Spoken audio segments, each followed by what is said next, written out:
Welcome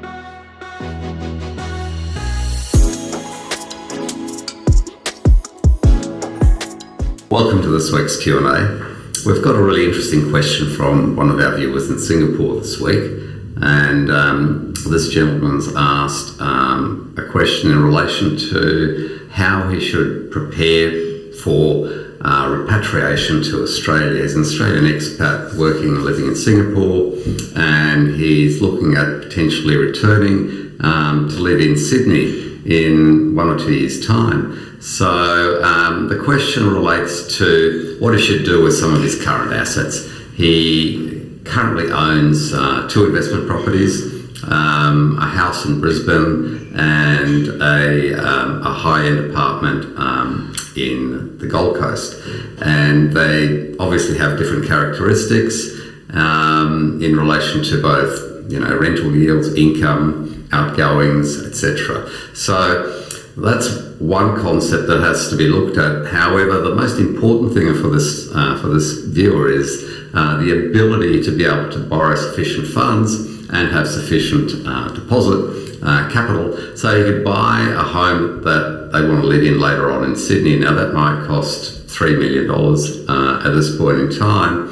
So the question from him is, look, should I sell my apartment now to free up some borrowing capacity so I can buy this future home of ours and rent it out until we get there?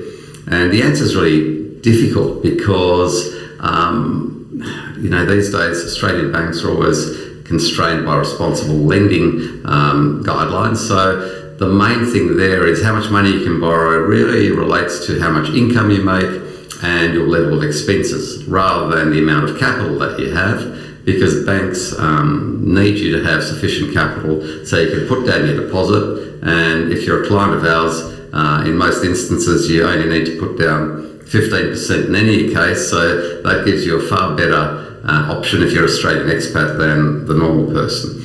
However, the income side is that this apartment produces a very high level of income, and it's in above sort of 6.5% yield, whereas the house is an old house and it only produces about 2% yield, and then you've got the ongoing advent of maintenance, etc., that goes with owning an old property. So what do you sell? Do you sell the apartment and thereby reduce your income substantially, because these days the banks will accept 90% of your rental income if you're an Australian non-tax resident, so that's pretty important?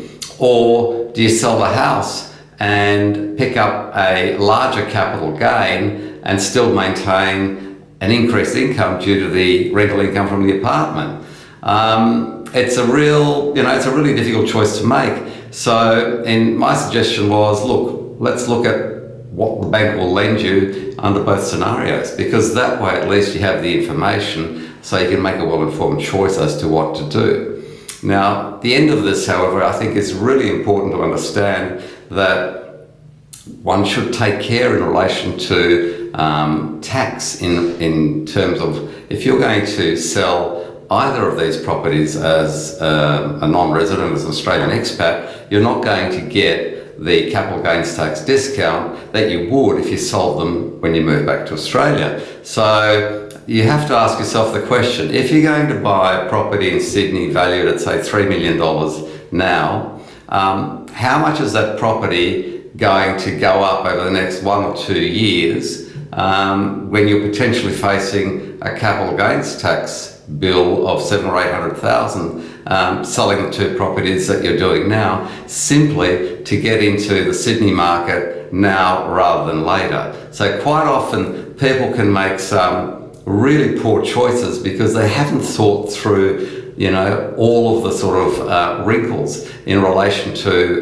getting something done that they want to do from a qualitative basis. Quite often someone's partner might say, look, I really want to get a house so that we can move into that when we go back to wherever that may be, in this instance Sydney. But you've got to think about how much money are you prepared to leave on the table just to buy that potentially useless insurance, as it were. So look, if you found this of interest, please subscribe to our YouTube channel and click like.